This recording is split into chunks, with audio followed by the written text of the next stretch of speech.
Hello, my name is Sandra Timko, and welcome to Lumen Christi, and welcome to my home. Before we go any further, I would like to just thank James, Jay, Mike, and Chris, and Kathy, who all came to my home today. We've been here for hours preparing these shows for you, and we're really hoping you're edified by them. We are entering our 20th/21st year, and I mentioned on a couple of the programs, we've done this literally on a shoestring. We never had any grant money. We never had constant donors. In fact, for 8 years, I scrubbed the floors in the first studio just to barter for the master tapes. So for the first time, I'm asking you, and I know many of you have watched this from the beginning because I've gotten word from you on it. Please, if the Lord puts on your heart, help Lumen Christi. Please move in that, because this is a costly endeavor, and we are a 501c3. We'll make sure that you get the necessary paperwork that you do for your taxes. And I've never asked until this year for your help, because we'd like to continue and offer His greater glory and offer your edification. So now, in Mark 8, verse 33 through 35, Jesus speaks what it takes to follow Him.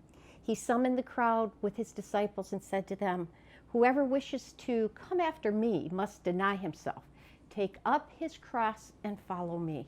For whoever wishes to save his life will lose it, but whoever loses his life for my sake and that of the gospel will save it." Surrender is such a romantic word. The world would have you believe that surrender equates to weakness, when as a Christian, surrender, especially surrendering to God's will, takes unbelievable strength, fortitude, and sacrifice, plus a level of humility and obedience. Many believe that they have surrendered to God's will because they finally married and gave up a promiscuous lifestyle, but they've opted for no children or a specified number of children, and they use birth control. So is that really His will or your own? We have with us today a man who has surrendered to God's will in many categories. His name is attorney Richard Kent. He graduated from Michigan State's James Madison College in 1985. He is twice a graduate of the United States Army's Army Defense Language Institute, specializing in the Russian language. And for a time, he worked as a researcher in the defense industry towards the end of the Cold War outside of Washington. He worked for the United States House of Representatives as a staffer, served 2 decades in the National Guard, and served as a peacekeeper in military and civilian roles in Bosnia. He is you might as well get a cup of coffee. He is a graduate of Catholic University of America, Columbus School of Law in Washington, and he set up shop, specializing in immigration law. And some real basic things. He's married, has 3 children. He's a practicing Byzantine Catholic. And he's a very, very interesting man, just a very interesting man. Grab that cup of coffee, get comfortable, because I think you're going to learn some things that he really enlightened me when we met recently for the first time. And for days, the information he gave me just kind of rattled around in there. This is my brother in Christ Jesus, Mr. Kent Richard. Thank you so much for coming. Before we begin, I want to tell them how we met, because I think it's very important. I had a renter in my home, a young woman, who was from Macedonia? Macedonia, former Yugoslavia. Yes, and she came to me as a severe addict. I prayed over her. Within weeks, she started to go to Mass with me. She went before the Blessed Sacrament. She went through a lot of inner healing when it came to her mother and her brother. And she stopped using. I got her a job in the factory. She was a wonderful young woman. And during Mass, she used to put her head on my shoulder and call me Mama. And one day, Mr. Kent brought her to my house, and she mentioned the television show. We just, in brief passing, he had said that he would send me some information about the ministry that he had been involved with and so on. So that was years ago now. Well, about 4 months ago, I was cleaning out my basement, and I came across this package. And here it was information from his law office. And I thought, oh my gosh, what is this? And I pulled it out, and I saw his name, immigration officer, lawyer, and her name was mentioned. So I called him and I said, I don't know if you remember me, but she stayed in my home. And he said, Sandra, I have very bad news for you. I said, what's that? He said, she died of an overdose, and you were the only person she had here. You actually prepared her body, all the arrangements to send her back home. And it was shocking and amazing, but it brought us together. And we sat in a restaurant recently, and you started to share with me some information, number one, about who you are, your walk with Christ, and how there's been some times that you've wanted to hold on to the reins yourself. And of course, many people, surrender is hard work. And then you talked about how the numbers of abortion affected how immigration pursued and continued in our country. So, gosh, I don't know exactly what we should cover first, but I think that it's important that these people know that you have 3 autistic sons. Your life has not been an easy one. But you have always had your faith in God. Yes. So give us a little rundown, a little bit about family history, a little bit about your career. Well, try to give the short version. I grew up in the Detroit area. My parents are part of a family that's been in the Detroit area since the 1830s. My great-grandparents are buried in Mount Elliott Cemetery in Detroit, which quite ironically is within walking distance of the immigration office. Interesting. But it's kind of funny how that works out. I was raised I won't say in a fanatical Catholic family, because my parents were always gave all of the 9 of us a lot of room to grow in our own ways. But I heard the message of the Catholic faith even through the static of what happened in the 70s when I was growing up. Those of us who are a little bit older may recall the craziness that followed the Second Vatican Council and the abandonment of the old strict teachings and the replacement of the catechisms of the old days, like the Baltimore Catechism, with paper doll projects and coloring books and things of that nature, which is what I kind of got growing up.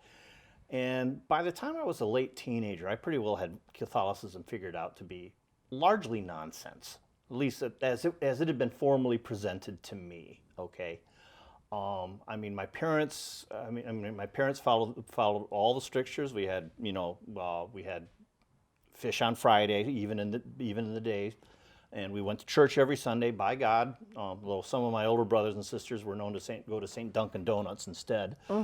But I went with them, but I kind of rolled my eyes at it until one occasion my father took me to a retreat house. Now, a previous episode you've done, I understand, covered a Capuchin retreat house here in northern Macomb County, but I went to the Jesuit retreat house at Manresa on, I think it's about 16 Mile and Woodward Avenue here in Detroit. And I had an encounter with God there that was not unlike being hit by a very happy freight train. I mean, on the one hand, discovering that to quote one of the Star Wars movies, it's all true, all of it, and it really is. I mean, it's like, wait a second, you mean the resurrection actually happened? Yeah, I mean, it's like, and the crucifixion, yeah, that happened too. I mean, if you think Caesar got killed, you can be pretty sure that Jesus got killed, not to mention raised from the dead later on. I mean, it's history. It's not simply a matter of faith. It is, it's truth. It's as real an event as any you could ask in history. Truth is absolute. Lincoln was shot, JFK was shot, Jesus was crucified. Those all happen and can all be regarded with the same certainty. And more importantly, the resurrection happened, because without the resurrection, Christianity is a bad dream. You got this really good guy saying some really interesting things, and then the police grab him for preaching without a police license, and they string him up. I mean, history is replete with small-time prophets who don't make it, but Jesus played it straight, and he rose from the dead, and that's the one thing that differs him from Muhammad. It differs him from the prophets of the ancient days. Certainly differs him from anything out of India. I mean, it's one thing to get killed, but coming back from the dead and still teaching your followers, nothing in history like it. And once I figured out that Christianity, I mean, it wasn't like being born again in the Protestant sense. I can't say that I had this rapturous moment of union with God. It was more of a case of being woken up and saying, take this serious because this really happened. And God keeps score, and he's going to ask you, he's going to ask you when it's all over. There's a line from one of the songs in Godspell. There's going to be a quiz at your ascension. There sure is. And it's going to, every one of us is going to have to face it. But once I figured that out, it really changed the way I looked at the world after that. That one weekend at Manresa was probably the most important thing spiritually that happened to me in my life. I went on to Michigan State, where I had planned on being a journalist. I had won a journalism award in high school. I thought that I was going to be this hotshot news reporter until I was gently taken aside by a professor and saying, wait a second, you're a conservative, get out. That's basically what the conversation consisted of. There were no jobs for Nixonites, was his quote. Where was this at? Michigan State. I was going to dual major in journalism at James Madison College, which is kind of the poor man's Harvard for poor man's JFK School of Government. And, well, I dropped the journalism on suggestion of the professor who didn't want me, and I decided to dual major in philosophy and international relations at Madison. Were you feeling great resentment or rejection or anger? I'm still ticked. not to put too fine a point on it, which is what led me later on to found that journal, which is the materials I believe I sent you in the basement, the Utopia, Yes, Utopia yes. was what it called. It was my journal in law school. Yes. But anyway, I get to the end of college, and obviously I have to figure out what I want to do with my life.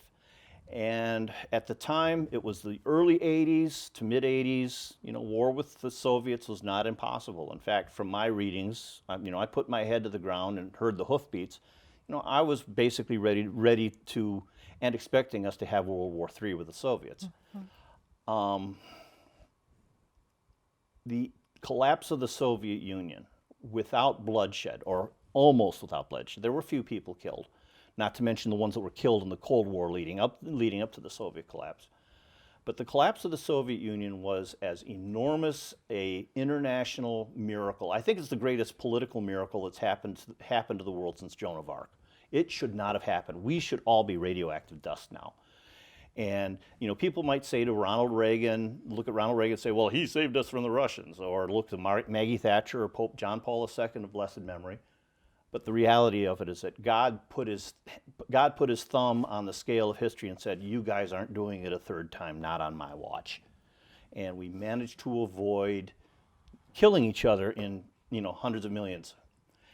But that left a little problem for me. By the time we got around to having the Soviet collapse, which happened 4 days after my 30th birthday, something I always remembered, 1991, Christmas Day. But after that, I was out of a job because, of course, I was doing Russian-related translation work, and after the Soviets collapsed, they could hire locals who could do it for $5 an hour. So I went to law school at the Catholic University of America in Washington. By this time, I was living in Washington, D.C., doing my work there. And at Catholic universities, I have to add the Columbus School of Law. It's one of those things they hammer into you at Catholic University because it's the Columbus School of Law. But the reality of it was that it was a Columbus School of Law, but it sure wasn't Catholic. Okay, in fact, it was the most bigoted anti-Catholic environment I have ever been in my life, because the professors wanted nothing to do with the church. They wanted to be we were third tier on the 5-tier system. We were not the top, not the bottom, right in the middle. But all the professors wanted us to be second tier, so we would have more students, they could charge more, and the professors would make more money. And they did everything they could to put the traditional Catholics out of business. Hang on. Because it's time to let the people know, who the heck is this interesting man that has us sitting at the edge of our seats? This would be Attorney Kent Richard. And Richard Kent. Oh my gosh, we talked about this before. We were just joking. That's a common mistake. Yeah. During this time of upheaval, when you're at school, and you can see the writing on the wall with these professors, okay, you can see what the motivation is. Was it slowly eroding any faith that you had? Well, or was it making you cling to it, knowing that there had to come something good out of this? It's kind of hard to explain. In this period, by the time I was in law school, I had married, the most wonderful the most wonderful woman in the world, as opposed to the most interesting man in the world. The most wonderful world in the world, my wife Trish, and she was raised Byzantine Catholic. Now she's interesting in that her background and mine were almost identical. We're both serious Catholics coming from very Catholic families. The only difference is that I had 9 brothers and sisters. She had 2 sisters, but both of our parents were military families. Her dad and my dad were both Air Force officers. But she was raised in the Byzantine tradition, and in the early 90s, I started going to the Byzantine faith. Now, technically, I'm still Latin Rite, and my wife promises me that when the time comes for my funeral, I will go to a Latin church because I'm in the Latin Rite, and I've never been canonically swapped over to the Byzantine. But I've come to have great love for the Byzantine faith. You may remember the old Protestant hymn about give me that old time religion because it's good enough for me. Well, I'm here to tell you the Byzantines are about as old time religion as you can ask for. I mean, Ancient. yeah, I mean, I know a lot of rock and rollers who don't think that music's been written since 1985. Well, the Byzantines don't think music has been written since 585. And you go in there and you're singing the same chants and the same mass. It's in English because, of course, it's in local language, excepting on high holidays. But the church liturgy itself, they don't call it the Mass in the Byzantine faith, it's the liturgy. It's, they haven't changed. I mean, it's the same Mass of St. John Chrysostom of the Emperor Theodosius era in the early Eastern Roman Empire. And you get a feeling that you are singing with the ancients, you're singing the same songs and hymns that were in place 1,500 years ago. And even old Rite Catholics, I mean, we've got the Trinity Mass. Well, the Trinity Mass dates back to what, 1525 or something? I mean, the Byzantines look at that and smile and say, we got you beat by 1,000 years, pal. Oh my goodness.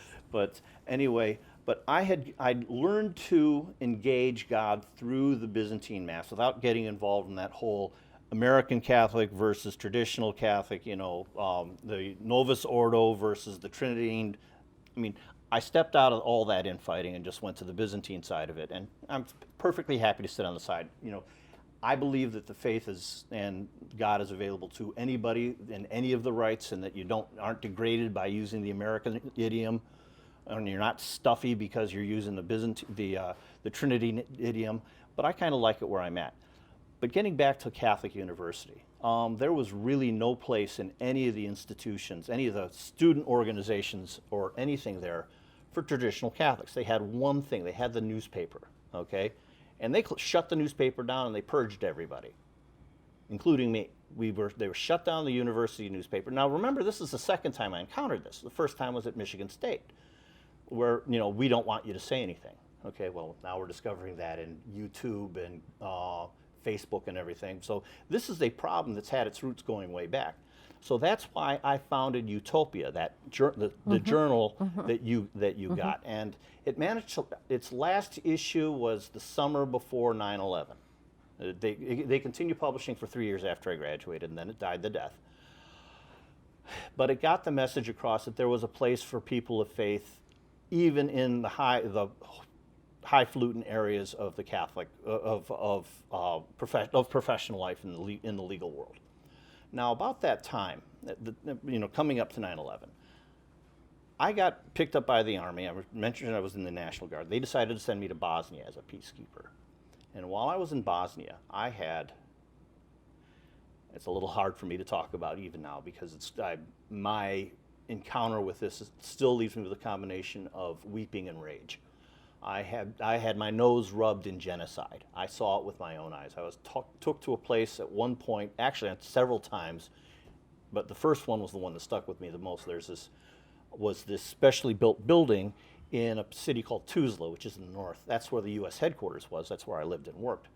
And they had a morgue there for the victims of the Srebrenica massacre of 1995. Srebrenica was where Serb forces commanded by communists and manned by uneducated Orthodox so-called Christians carried out the genocide of 8,000 males captured in the course of a 3-day period. and they dug up their bodies and they brought their bodies to this morgue, and they had refrigerators the size of a refrigerator field the size of a football field with 4,000 dead from genocide. And I still get nightmares from that. But that's when I first had my nose rubbed in the fact that government is the leading killer of the human race. I mean, of course, the evil one is behind it, Right, okay? right. But government kills more people than anything else out there, either through active action like at Srebrenica, or the refusal to act through prohibition of prenatal genocide, which is the term I use, because that's what it is. It's not genocide in the sense that we are targeting a particular minority, although certain minorities, particularly the African American minorities, are hit even worse than most other ones. It always astounds me to hear an African American politician say that he backs abortion. I look at him and say, "This is killing half of your people." I mean, it's killing, kills one in four people in the United States generally over time. But it's about the abortion rate's about 50%. In New York City, among the African Americans, over 60% of children die in abortion clinics. And that leads to the larger question, which I'm going to get to in a few minutes, about what that does to us, that's going to do to us as a nation, and what it has done to us as a nation demographically and politically. But the big question at this point is, how do you cope with? Well, I had kind of my experience, the only thing I can think of is to compare what happened to Thomas the Doubter when he encountered the risen Christ. And he said, "My Lord and my God," seeing the risen Christ. Well, my reaction to seeing 4,000 dead was exactly the opposite. Oh my God, there is a Satan, and he's real, and he is in action, and this is the fruit of his labor. This is a perfect place to, let's find out how much time we have, because that is a perfect place. We have 4 minutes. I want you to continue, but I want you to be cognizant that where you leave off, like the perils of Pauline, we're going to leave a cliffhanger for all of our viewers. And make sure you watch the second segment of this and gather your friends. His perspective, because it's based on fact, so affected my way of thinking. Okay, so kind of get this to where we can leave them hanging until we meet again. Well, I went back after I finished my time in Bosnia. Now, I want to touch base, a quick side issue. When I was working on Capitol Hill, I worked for the subcommittee on the census, so demographics was my job. Specialty. Mm-hmm. And my boss at the time was a gentleman by the name of Mr. Thomas Hoffler, who just passed away this week, and I just wanted to mention his name in case anybody knows him. Very important man in Republican circles, but more importantly, he was a guy that taught me that demographics is destiny. It truly is. What our society is entirely a result of what our society is made up of. And that's why... Oh, that's scary. Well, it's true of every nation. I mean, Say that again. Let's take this in. Who we are. Demographics is destiny, and what a nation is what it is made up of. The people that live in the nation make the nation. And if Good, bad, or indifferent. Yes, in all ways. If you have a country made up of poets, composers, and enormously efficient soldiers, you have a nation we call Germany. If you have a nation made up of soccer hooligans and political geniuses, you have England. If you have a nation of great cooks, I mean, it sounds like I'm spewing stereotypes, but we are what we are because we're made up of the people that make us up. And those qualities that each individual and each small group bring into the larger picture make part of the larger picture. Okay, now, this is an awkward place to leave you all. In this 2 minutes, if people are absolutely mesmerized already by this lead-in that you're giving us, and they want to have you come and speak to them, and they can tell already that it'll be an interesting and enlightening evening. Prayer groups, men's groups, churches, can they have a phone number and an email address? And also, we will get to the point of why he was led into immigration law. That's all God's will. So the bottom line is, some of you may be in need of an immigrations lawyer, somebody that's going to be truthful. Okay, give us your phone number, your email. Well, I'd like to mention three things. The phone number is 586-202-6170. That will get me directly. Although I am a solo lawyer, so I may have to let you roll over to voicemail. My email is rkentesqva, Rich Kent, R. Kent Esquire, Virginia @yahoo.com. And I'd also like to mention my website. I have a blog I haven't been maintaining, but if you want to find out more background on my Bosnia experience and other things, it's called MichiganSilverback.com, all lowercase. Okay, we're going to, everybody pray for him and his family and his law firm and for all the good work he does in immigration law. And then we will meet him again the next segment. And in closing, a nugget of encouragement for you comes from Philippians 4, verse 8. Finally, brethren, whatever is true, whatever is honorable, whatever is just, whatever is pure, whatever is gracious, if there is any excellence, if there is anything worthy of praise, think about these things. And as always, remember to let Christ's light shine through you.